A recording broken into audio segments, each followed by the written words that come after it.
Bonsoir à toutes et à tous. Bienvenue au Cinéma Orson Welles, à la Maison de la Culture d'Amiens. Et bienvenue à cette séance spéciale, unique, bonjour. Unique autour de la figure du poète Ahmed Bouanani, pardon.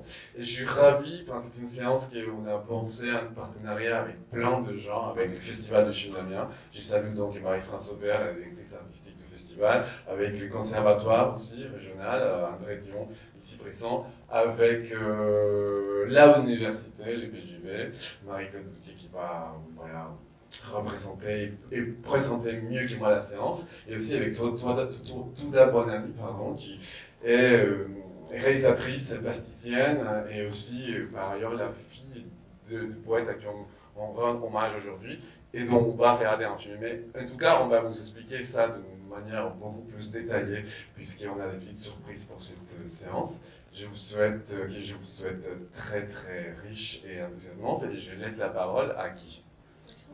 À Marie-France, voilà, merci beaucoup. Juste pour dire un mot de remerciement à mon tour, je suis très fière et très heureuse de participer à cet événement. C'est grâce à André Dion, Touda Bonami, Marie-Pierre Boutier. Merci beaucoup de nous avoir inclus dans cette aventure. Je ne connaissais pas du tout Ahmed Bouanani, donc grâce à vous, j'ai découvert cette œuvre fascinante et ce grand poète et cinéaste. Donc merci pour ça. C'est beau aussi quand on est dans le cinéma de toujours s'enrichir et de faire des rencontres pareilles. Donc voilà, je vais peut-être te demander de venir dire un mot pour présenter tout ce programme, parce que c'est une séance spéciale mais qui est inclus dans un programme plus large. Et voilà, je te laisse la parole, André. Eh bien, ce soir, donc, c'est 4 films présentés par Marie-Pierre Boutier et Touda Bonami. Donc vous avez la liste dans le prospectus. Je vais pas faire. Demain, c'est le grand film d'Ahmed, Le Mirage. Et puis après-demain, c'est un film un peu expérimental qu'a fait Ahmed et qui s'appelle Les 4 sources. Et ce ne sera pas demain, donc c'est à la salle Saint-Leu. Et après-demain, c'est à la salle du Chaudron, du Crous. Ça vous dit quelque chose? Donc c'est un petit peu en dehors de la ville, vers le Safran, par là-bas. Donc voilà, c'est 3 actions sur 3 lieux repérés par Quantum Cinéma et le spectacle sur Amiens. Et donc,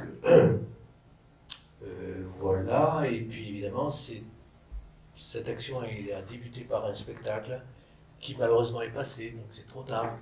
C'était le 30 mars, et c'était sur la poésie d'Ahmed, car Ahmed a beaucoup écrit. Et on a trouvé intéressant avec Moussine Amouli, et puis aussi Muhaddad, que j'ai vu, je ne sais pas où il est. Alors, Muhaddad et Moussine, Muhaddad au oud, Moussine au texte. Ils ont travaillé tous les deux avec un compositeur électroacousticien qui n'est pas là, il n'est pas arrivé sans doute. C'est donc Andreas. Donc c'était une action qui ressemble à ce film d'Ahmed et assez exceptionnel, qui est à la fois d'un expérimental très moderne et en même temps, je l'ai appris ce matin, la forme poétique qu'il utilise dans ce texte, c'est du Zagel, merci. Zagel, qui est une forme poétique marocaine qui va jusqu'au Liban. C'est pas que le Maroc, c'est le Maghreb qui joue en fait comme les poèmes skaldiques en Scandinavie. Ben là, c'est le Maghreb qui, depuis des millénaires, est sur une forme poétique spécifique. Je l'ai appris ce matin. Et donc, ce qui est sympa, c'est que nous faisons un atelier jeudi sur l'écriture justement musicale pour un texte. Donc, des jeunes compositeurs vont s'essayer, et on ne sait pas trop où aller quant à cette forme moderne. Voilà le projet, ça c'est jeudi. Donc aujourd'hui, on a la chance d'avoir Marie-Pierre Boutier pour le contenu savant des films, et donc c'était, pour la petite histoire, moi je suis arrivé avec mon baluchon sur Amiens, tout un passé de 40 ans, et j'ai appris très récemment que Marie-Pierre Boutier était la spécialiste de Ahmed Bouanani que j'ai connue il y a 40 ans. Donc je me dis, mince, il y a peut-être un truc à faire.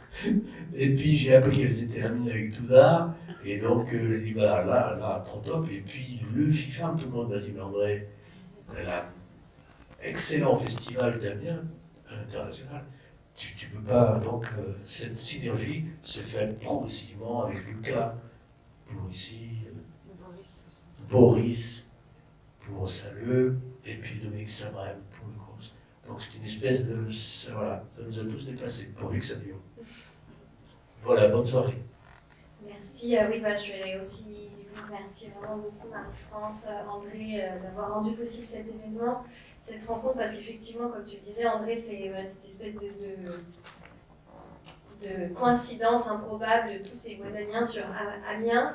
Et je voulais aussi souligner que c'était particulièrement important et émouvant que ça se produise et que ça se produise aujourd'hui, parce qu'on calculait avec Touda que ça faisait 40 ans que André Dion et Touda Bouanani ne s'étaient pas vus, puisqu'ils ont travaillé ensemble sur 2 tournages avec Ahmed Bouanani. Alors, ce qu'on s'est dit avec Touda, c'est que donc moi je ne vais pas du tout vous faire un contenu ça va très poussé. On va vous faire une brève présentation qui ne va pas du tout comprendre d'éléments biographiques sur Ahmed Bouanani, parce qu'en fait le programme se termine par un court-métrage de Touda Bouanani où elle en dit beaucoup. Et donc si vous avez besoin de compléments, ça viendra plutôt au moment du débat.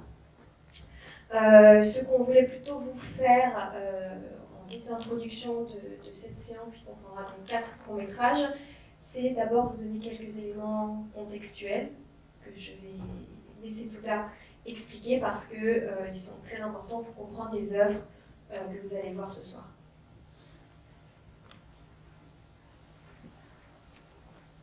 Bonsoir.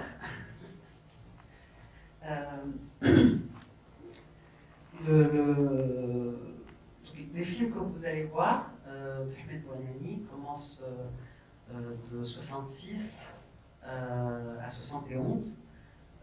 Et 66, c'est 10 ans après la décolonisation française du Maroc, qui était en 1956.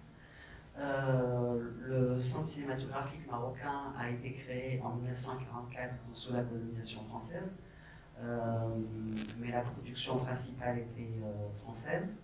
Et donc en 66, ça fait 10 ans que la production est marocaine, mais en fait elle est principalement axée sur les actualités marocaines et pas du tout sur le fait de faire des films, le fait de faire du cinéma. Mais il commence à y avoir une production de courts-métrages. Et le premier film, donc Tafaya, qui a été fait en 1966, est une commande du centre cinématographique sur la ville de Tafaya, qui était une ville du Sahara et qui a été du Sahara espagnol et qui a été concédée au Maroc, qui est devenue marocaine à partir de 1958. Donc c'est une commande pour montrer ce qu'est devenu la ville de Tafaya depuis qu'elle est marocaine. Et donc vous allez voir en fait le traitement, comment il a détourné la commande pour en faire un film personnel, puisqu'il s'appelle aussi Tafaya ou la marche du poète. Ensuite, il y a 2 autres films, donc Mémoire 14 et 6 et 12, que vous allez voir dans cet ordre-là, bien que en fait il est commencé par 6 et 12, qu'il a fait en 1968, qui est un film qui est sur la ville de Casablanca, de l'aube à midi, et qui est un film où il a été interdit à la réalisation. Et d'ailleurs, dans le générique, il est collaborateur à la réalisation, et c'est lui qui a fait le montage. Et juste après, il est condamné à aller aux archives du centre cinématographique marocain. C'était sa punition, sauf qu'en fait c'était vraiment ce qu'il préférait. Et c'est à partir de cette situation-là qu'il utilise les archives coloniales pour en faire un film qui est le regard d'un Marocain sur son histoire. Parce que donc au départ, lui, c'est comment se réapproprier. Oui. Donc juste une phrase. Comment se réapproprier son histoire, son patrimoine et son image. Oui, voilà. Donc effectivement, les éléments contextuels qu'il faut vraiment retenir, c'est vous allez être face à des films qui sont des films de pionniers. On est très très peu de temps après l'indépendance, et quand ces 3 films sont tournés, pratiquement il n'y a pas eu encore de long métrage de fiction qui ont été tournés, puisque le premier long métrage de fiction marocain tourné, c'est 70. Donc c'est en même temps en fait que Mémoire 14 que vous allez voir en deuxième position de ce programme. Donc ce sont des films de pionniers qui se posent donc des questions de pionniers, je vais y revenir, et qui sont réalisés, comme vous l'a rappelé tout à l'heure, dans un contexte très autoritaire, donc de censure très lourde, puisque comme tout à l'heure vous l'avez expliqué, les 2 films ont été très lourdement censurés. Si c'est 12 parce que Bouanani a été interdit de le réaliser, donc la réalisation a été signée par 2 autres opérateurs du centre cinématographique marocain. Mémoire 14 parce que c'est un film qui a été coupé à la censure, qui a perdu plus d'une heure, 1h20 je crois, d'images. Donc il faut comprendre que c'est un film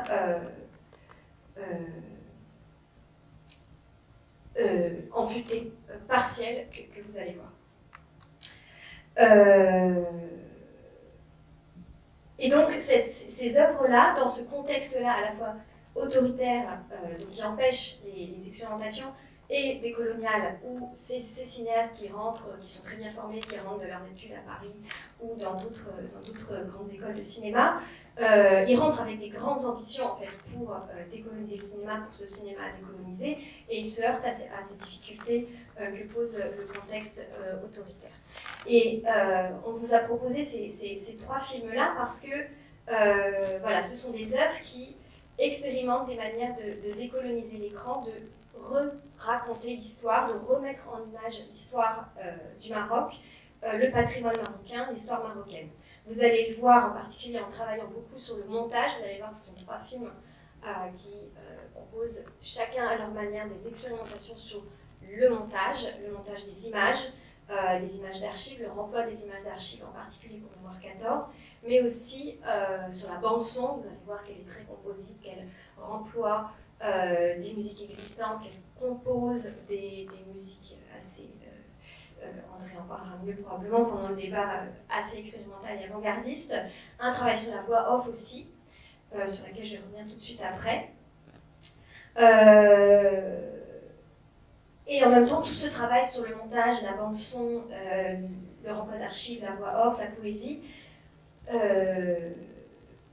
produit des œuvres très à l'avant-garde et en même temps qui s'appuient, qui se pensent comme prolongeant, réactivant, s'inspirant de la poésie orale et des traditions populaires marocaines. Ça va être un petit peu le fil rouge, je pense, de ces 3 soirées qu'on organise autour de Bouanani. Parce que donc, le premier film qu'on va vous montrer, Tarfaya, ou La marche d'un poète, représente précisément le voyage initiatique de l'un de ces conteurs traditionnels de l'époque précoloniale, donc antérieure à la colonisation française. C'est son premier film. C'est aussi un film atemporel, vous allez le sentir, je pense, c'est aussi pour ça qu'on l'a placé en premier lieu. Ensuite, vous verrez Mémoire 14, donc, qui est un film de 71, qui n'est pas son deuxième film, mais son troisième court-métrage, qui revient à l'aide d'un remontage d'archives et d'une voix off poétique sur le traumatisme qu'ont représenté les 40 années de colonisation. C'est un film qui parle de traumatisme, et c'est un film lui-même, comme je l'ai dit tout à l'heure, traumatisé, puisque amputé. C'est aussi donc une œuvre palimpseste, où il y a eu plusieurs versions, plusieurs montages, plusieurs écritures de la voix off, puisqu'il a été censuré. Et on se propose de vous proposer une sorte de performance au cours de cette projection de Mémoire 14, puisqu'elle va vous lire par-dessus la bande-son de la version finale, donc qui est la version que vous allez voir après censure. elle se propose de vous lire une partie d'une version antérieure de cette voix off qui a été censurée. Elle a été censurée, je pense que vous y reviendrez pendant le débat, moi je vais devoir m'éclipser, mais vous y reviendrez pendant le débat. Elle a été censurée parce que le film racontait, et toute cette partie-là, toutes les images qui correspondent ont été coupées, mais le film racontait les épisodes qui étaient de la colonisation et de la décolonisation, qui étaient indésirables aux yeux de la monarchie marocaine. Les résistances, ce que Bouanani appelait aussi l'épopée des résistances berbères aux armées coloniales. Vous verrez ensuite 6 et 12, qui est un film de 68, qui est une symphonie urbaine évocatrice des paradoxes d'une cité post-coloniale. Donc on suit cette progression du précolonial jusqu'au post-colonial tout au long de cette soirée. Et enfin, en dernier, vous verrez Fragment de mémoire, qui est un film de 2014 de Touda Bouanani, une vidéo plus exactement, dans laquelle elle réactualise au service de ses propres recherches d'archi-rêveuse, c'est une expression de Léa, je crois, Léa Morin, qui est très belle, de ses propres rêveries autour des archives de son père. Elle réactualise les recherches de son père autour du montage, de remploi, de la bande-son et de la poésie cinématographique. Voilà. Je vous souhaite une bonne projection et Touda sera là du coup pour dialoguer avec vous à l'issue de cette projection. Merci. Merci.